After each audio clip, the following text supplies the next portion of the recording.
quarterback play. And that's something that the University of Louisville has been known for, something that we have to continue to develop. I think it's an area where you have to have depth, and you have to have guys that can step in and get better as the year goes on. And we're really excited about Reggie Bonifant and being able to have him come in. A guy we feel is very, very talented throwing the football, can make all the different throws, is accurate and has a strong arm. And then he adds to that the ability to run the football. And what I like is not only the quarterback runs and the called runs, but his instincts on feeling the pass rush and being able to make something happen when the play you call isn't there. And you know, he's kind of special on that end. And then we're able to take a young man out of California by way of Penn State named Tyler Ferguson. Tyler's a guy that's very, very talented, has a big arm, is very mobile, can move around, make throws on the run, athletic enough to run the ball and get positive yards. But what we really like about Tyler is his maturity and his leadership ability. I've been able to spend a lot of time with him, and I think he's a guy that's going to come in and help us next year. Even though he can't play, he'll help us in the meeting room. He's been through how to prepare. He's been through how to help on the sideline. So I'm excited about him. And being able to sit for a year and get to know the offense and then compete the following spring, I think will really benefit him. And then we felt like we had to find some offensive linemen that give you a real opportunity to dominate the line of scrimmage. And I feel like we've got some big physical players up front and two tight ends that really are a great match. A guy that's big and athletic and can catch and block, and then a guy that's a move guy that, you know, kind of a player that can play either tight end, H-back, and even slot receiver. You know, and I think he's going to just continually get bigger as he goes. And then obviously you need playmakers, and we've got a young running back that's already on campus. That's video's very, very impressive to me. But he's also, we've been able to go out and watch him run and stretch and move, and he's very fast, very mobile, very flexible. I think that's one of the things that jumped out at me is how flexible he is. And what that does is keep you healthy. You know, flexibility helps you with your speed, helps you to get faster, but it really keeps you healthy. And then we're able to find three good playmakers, some guys that will develop and get better, which is going to be real important for us. You know, we've got 5 seniors right now on the roster at the wide receiver position. So when we lose those guys, we're going to need guys to be able to step in and, you know, take off right where they left us. So again, I feel good about it, and I'm excited about our staff. I really like the way we work together. I like the dedication that we have and the way we've been able to establish relationships in a short period of time. With that, I'll just open up for questions. How hard is this, given a short window, to turn around? Well, it was different. You know, it was really different. And again, just because of the extended dead period and to just be able to go out 3 weeks, we weren't able to use up all our visits, which I've never done before. And, you know, it's hard when what they say is if you're recruiting the right guys, you're going to get 1 out of 3. And we weren't able to use up all our visits, so we weren't able to get enough guys on campus. How important was Reggie being the first guy of the class, obviously before you got here, but you kind of talked to some other guys also, but maybe from a leadership, having the quarterback team. Yeah, I thought it was huge, you know, and they came after him. You know, teams came in and came after him, tried to get him to go on a visit. He actually had one set up. He came over to his house and showed up, and he was real strong.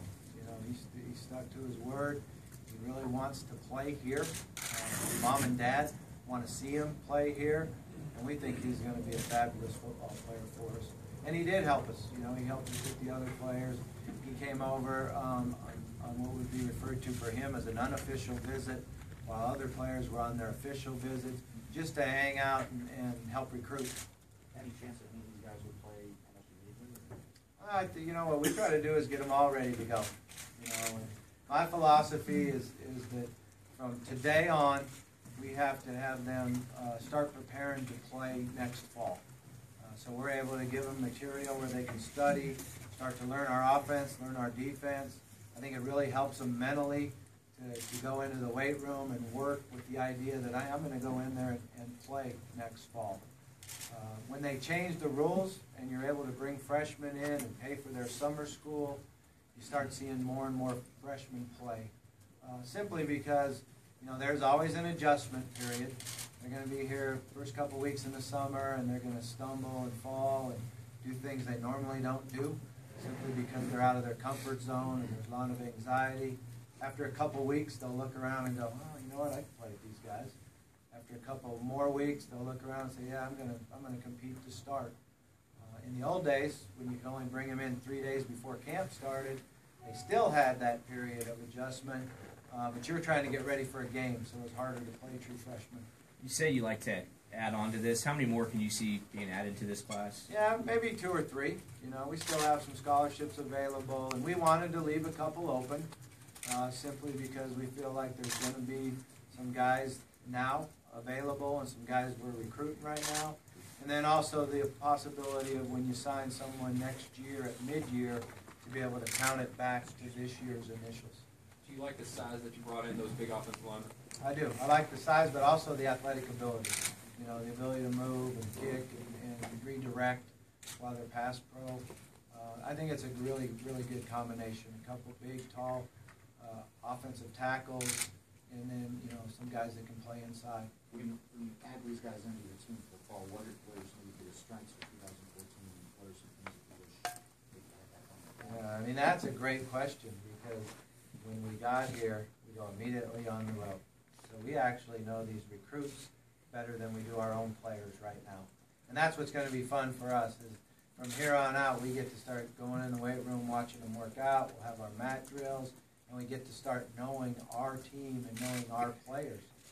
And, and I think that's another reason why we left a couple spots open, is because we want to say, okay, we come out of spring ball and we really need a player at this position. So we have a lot to learn about our football team, and that's going to be fun and exciting. And that's always the one thing I've really liked about college football, is the change in seasons. You got football, you got recruiting, then you got the off season working with your own players, spring ball, little summer camp in there, and then you do it all over again. So we're looking forward to getting on the field and in the weight room with our own players. Bobby, how did you evaluate the list of commitments that you sort of inherited, and how many of those guys did you fight to keep, and how many guys were you worried you might lose? And just kind of talk about that. Yeah, you evaluated them, one at a time. We watched video on every single one of them. We filled out the paperwork just like we would, if they were not committed. And then obviously we took it by position, and we had some guys that decommitted, and we weren't able to get them back. We had some guys that were really held on, and we fought for and got them. And then you have some guys that are unable to come here for one reason or another, so they kind of go off your list. How important was a guy like Toby Johnson, because he's played, he has some experience, and maybe that was, everybody always says that was kind of the weakness last year, one of the lines you might need a guy. How important is a guy like that? Experience? He's a guy we really, really wanted, because of his experience. He's played in this conference. He played in it as a freshman. He's a guy that has really good leadership qualities. I think, when he came on campus on his visit, he made friends immediately with the players. He's got a great personality. He'll add a lot to the room with the offensive line, and he'll make it competitive. And that's really what we need. We need guys that have to compete in spring ball to keep their job. We need guys that compete in spring ball to take somebody else's job. What about Javante Bagley, one of the late guys that you got? What did you see out of him? And he was kind of an under the radar Yeah, guy. it's funny that we say that, but we knew a lot about him. We had talked about him for probably 2.5 weeks, and Terrell Buckley got to know him real well, recruited him extremely hard. We had a position there where at one time we felt like we were full. We decided not to bring him in on a visit, but told him that, hey, you need to be ready and prepared. And then when the spot opened up, we gave him a call, and he jumped at the opportunity. He's going to be one of those guys that are going to end up being a great take for us, because the more I watch him, the better he is. He's only played football for 2 years. He was one of those AAU basketball players that traveled around, think they're going to play basketball and figure out that point guards are 6'5" and shooting guards are 6'6", and I need to be a wideout. So I'm excited because he's going to develop and get better and better. You seem to have a knack for finding those guys and developing them. But what makes you so good at that, do you think? I think it's just that we keep working. You know, our staff worked extremely hard. Our guys went to schools, rechecked on players, continued to call, and then you have to trust your own evaluation. You know, you have to go through the process. We have to fill it out. It's easier said than done to not worry about the stars and all those things, but we have to just grind through it and trust our evaluation, and you end up with guys like Breno Giacomini, you know, who just started in the Super Bowl the other night. We're the only guys that recruited him. I didn't even know if he was on the star list. But a young man that came in and played as a true freshman, got better and better, and was a big part of, you know, a lot of success. How legitimate are the rankings, the recruiting rankings? How much do they matter? And finding that diamond in the rough, is it like finding a Kentucky Derby winner? Is it one of those deals where just because he's good today doesn't mean he's going to be good 3 years from now? Well, what you really want is the field in the Kentucky Derby. We want them all to be able to run like that, look like that, and then, you know, have the guys jump up and win. But Is it hard to project 3 years down the road? I don't think it's necessarily hard to. I think you just have to trust the process and go through the evaluation and make sure that everyone understands on our staff that every single thing matters. All right, we have to know everything there is to know about them. You know, as far as the stars goes, you have to respect the evaluation that people place on them, but you can't just buy in completely. You have to just go in. It's about relationships and who you know, and we're fortunate enough to have, you know, both Terrell that's been in that area and Lamar Thomas who's been down there, and a number of other coaches on our staff that have been in that area. So, you know, your ability to know where players are and who to talk to and get input from is something that really helps. There's some really good players from that area a year from now. So we need to keep developing those relationships and just keep them coming up here and being successful. And I think that's the one thing that, you know, is a real credit to Charlie and their staff is the players that have come up from Florida have gotten their degrees. And they've been able to graduate on time. And that's something we have to really build on. Miami was so big for Charlie. Could Treasure Coast be that for you? I mean, are you still Miami as well? Well, I think it's everywhere. You know, when we were here and when we won the Orange Bowl, I think we had 26 players on our team from the state of Florida. At that time, we were a little bit more in North Florida, and you know, Tallahassee, Jacksonville, and down through Ocala area. But we did recruit them from everywhere. So it's just a matter of why I like to recruit the state of Florida, and the state of Alabama, and the state of Georgia. Is because when I was an assistant coach for the Jacksonville Jaguars, and my boys were somewhere in between 9 and 11, they started 2 days before we did. Okay? Their weekly schedule during the season was they had Monday nights off, they practiced Tuesday, Wednesday, Thursday. Friday night, they actually had a team dinner and watched video and played their games on Saturday. So the young guys grow up, and that's what it's about. It's about football on Friday, Saturday, and Sunday. And it's hard, you know, it's hard to be a student athlete. You have to be very dedicated. You have to be very committed to it. And I like to recruit guys that that's how they grew up. Coach, with Charlie's guys that stayed committed and ended up signing, how difficult was that sell to them? Was it more difficult than in years past when you'd taken over jobs, or? No, I think it was just an individual basis. You know, some kids, it really didn't matter. They had their reason why they liked Louisville, and this is where they were going to come. You had some kids that really wanted to get to know the staff, who was going to be my position coach, what was our schemes going to be. You know, there's some kids that wanted, you know, me to go into their house and sit with their mom and dad. And it was just everything was on a one-to-one individual basis. Were those first few days when a few guys decommitted, some four-star guys, I guess, was that disappointing, or was it what you were expecting, or? You kind of understand it, you know, you kind of understand it. And when you see that happen throughout the country, it's just something that's part of the business, part of the process. And you just have to, you know, get our staff in here and get to work and go find a good class. For you, how different is the recruiting pitch this time around than last time you were at Louisville? It's a little different, you know. It's exciting when you look at the ACC, you look at the schedule, you look at the teams we get to bring into Papa John's and where we get to go play. You know, it's extremely exciting. It's also very nervous. You know, I guess to it's add, a heck of a schedule. I guess to add to that, the SEC has had the most ESPN top 300, but the ACC was second in that. Does that say something about the growth of the conference you guys are jumping into?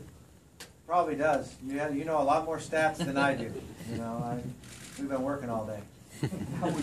How would you grade this as far as fitting your needs? I mean, is it exactly? I think we did a good job on hitting the needs that we had. You know, when I went through it, and you look at the quarterback, offensive line, tight ends, because we're very thin at the tight end position. We got a good young runner.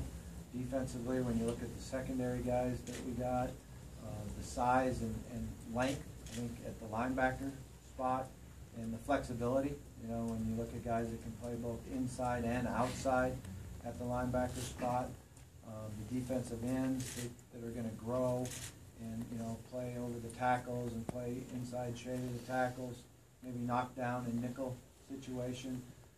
I think the big need that we still have is one big interior player, you know, a nose defensive tackle guy that's big and physical and can keep our linebackers free.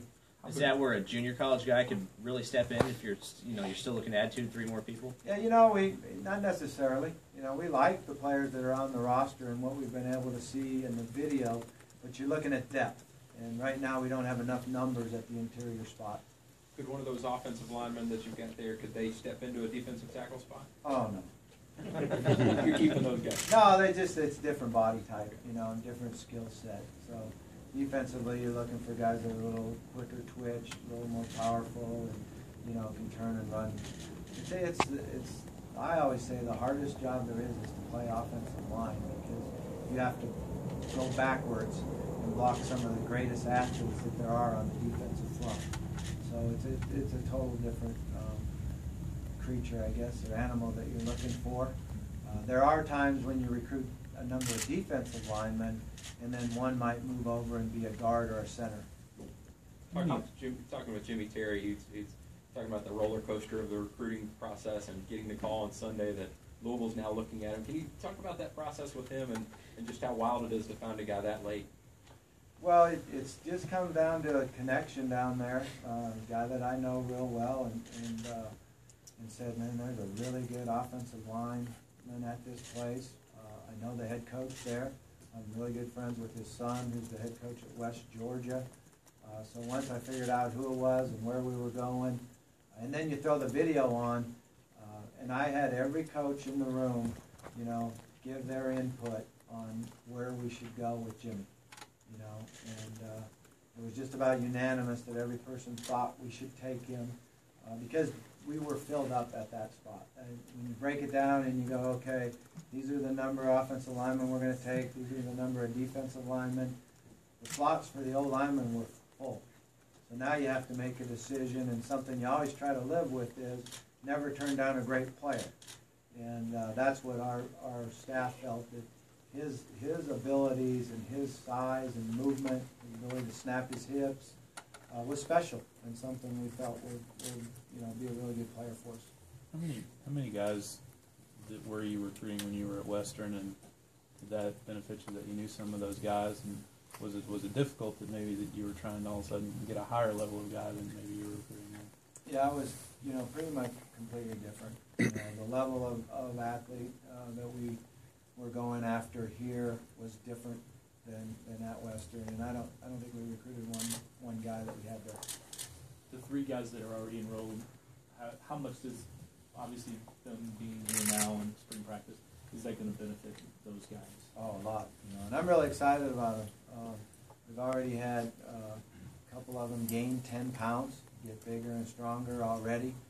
They're in working with our athletes, and they understand the process, so their ability to get on the field quicker, helps a lot. I still don't really understand quarterback rates right now. He's consider Will Gardner sort of the guy to beat, and does Reggie have a chance to get in that mix? Well, we certainly want to prepare Reggie to come in and start and beat him out. That's what we're telling Reggie. You got to do everything that you can from now till August to get ready to compete for the starting job. We haven't seen a lot of the three quarterbacks that we have right now. We did watch some on Will from practice, and he got in a few snaps in the games. We do know that he's very, very talented.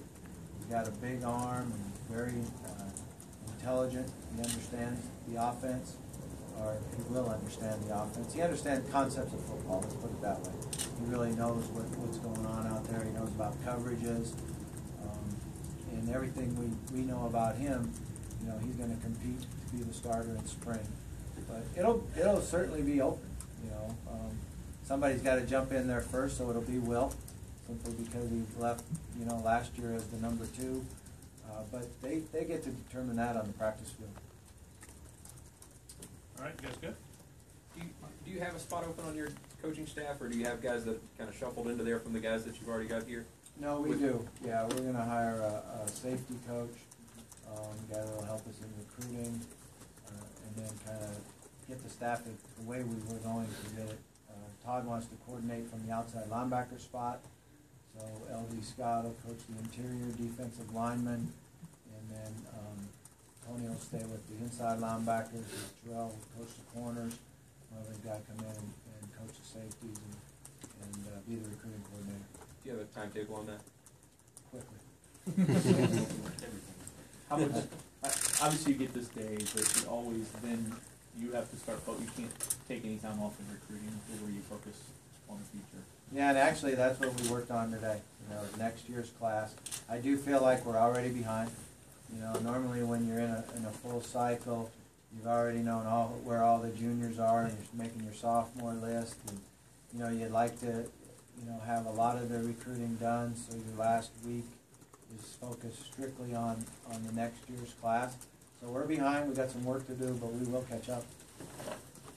You guys set up a junior day already, and We will, but we haven't announced the date yet. Anything else for Coach?